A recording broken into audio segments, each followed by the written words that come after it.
Thank you. During the campaign, I traveled the nation and visited the cities and towns devastated by unfair trade policies. Probably one of the major reasons I'm here today, trade. Nobody's ever made bad trade deals like our country has made.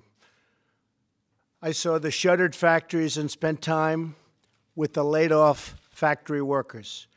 I heard their stories, and I promised them action, and I promised them a solution. And all over America, you're already seeing that solutions start to take place. Take a look at what's going on in Michigan with Ford and General Motors and Fiat Chrysler and so many more. The jobs and wealth have been stripped from our country. Year after year, decade after decade, trade deficit upon trade deficit, reaching more than $700 billion last year alone, and lots of jobs. Thousands of factories have been stolen from our country. But these voiceless Americans now have a voice in the White House. Under my administration, the theft of American prosperity will end. We're going to defend our industry and create a level playing field for the American worker, finally. Today, I am signing 2 executive orders that send this message loud and clear, and that set the stage for a great revival of American manufacturing. And you saw that today. You saw what happened. You saw the kind of numbers we have.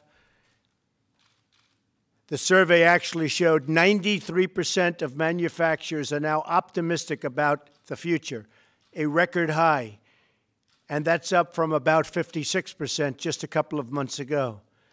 We're going to build on that tremendous momentum, and we're bringing manufacturing and jobs back to our country. First, I'm signing an executive order to ensure that we fully collect all duties imposed on foreign importers that cheat. They're cheaters. From now on, those who break the rules will face the consequences, and there'll be very severe consequences. Second, I am ordering the first ever comprehensive review of America's trade deficits and all violations of trade rules that harm the United States and the workers of the United States, just as I promised during my campaign.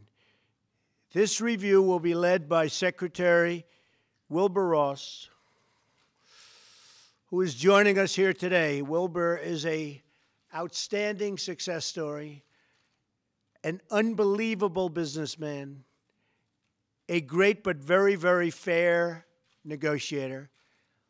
And on Wall Street, he's simply known as Wilbur, and everybody knows him. And now we have him on our side. So I thank you, Wilbur. It's really, you're going to do a fantastic job. We're going to investigate all trade abuses, and based on those findings, we will take necessary and lawful action to end those many abuses. I'm not beholden to any political or financial interest. I don't care. I'm here to do a job. I'm doing a job for the American worker. I really don't care. I'm not thinking about my business or anybody's business. Wilbur isn't. Peter isn't. None of the folks that we have up here are. We're doing a job. It's an opportunity like nobody's ever given. And we're here to do a great job for the American worker and for our companies where the American workers are employed. I work for the American people.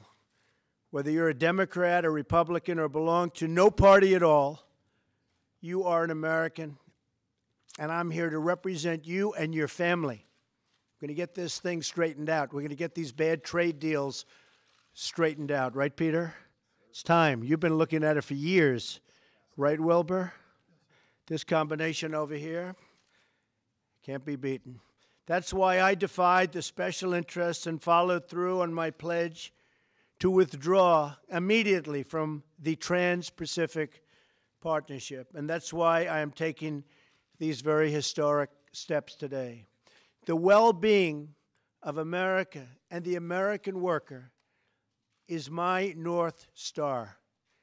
And these 2 orders will point out our nation and point to everybody, point to the world, Next week, as you know, in Florida at the Southern White House, we're having the president of China and a large group from China, his representatives, and we're going to get down to some very serious business, so we look forward to it. I've spoken to him numerous times on the phone. We look very much forward to it. But it's been very bad what's been happening to our country in terms of our companies and in terms of our jobs. So we're going to start turning it around. We're going to turn it around fast. It's not going to take a long time. It's going to go fast. So I just want to end by saying that we have a team that's second to none. And when everybody is assembled and fully in gear after these two orders, I think it's going to be something very special. I'd like to ask Wilbur to say a few words. And then, Peter, you'd say a few words, and we're all set. Our vice president, I think I'm speaking for both, but I'm not 100% sure. Yes, you are. I will tell you one thing. He has one hell of a good marriage going. Come on, Wilbur. Thank you, Mr. President. If anyone had any doubt about the President's resolve to fix the trade problems, these two executive orders should end that speculation now and for all time. This marks the beginning of a totally new chapter in the American trade relationship with our partners overseas. Thank you very much. Thank you, Wilbur. Peter? I remember well during the campaign, the day the president made the speech outside of Pittsburgh and laid down a set of promises to the American people on trade. And today, this is the beginning of the fulfillment of those promises in a grand way, with Wilbur Ross at the helm and the president being the grand strategist of this. And we're going to get it done for the American people, workers, domestic manufacturers. Thank you. Mr. Vice President, would you like to say something? This is a great day for the American worker and a great day for the American economy. Once again, President Trump is keeping his word. As we look for ways to expand exports from this country, imports to this country, this president is determined that we're going to have free trade, but it's going to be fair trade and arm's length negotiations with nations, holding them accountable to the promises that they make. And the review the president is initiating today and the work of members of this team on the president's behalf will ensure that we put America first when it comes to trade. We put American jobs and American workers first. Thank you, Mike. Thank you, everybody. You're going to see some very, very strong results. Very, very. We will make America great again.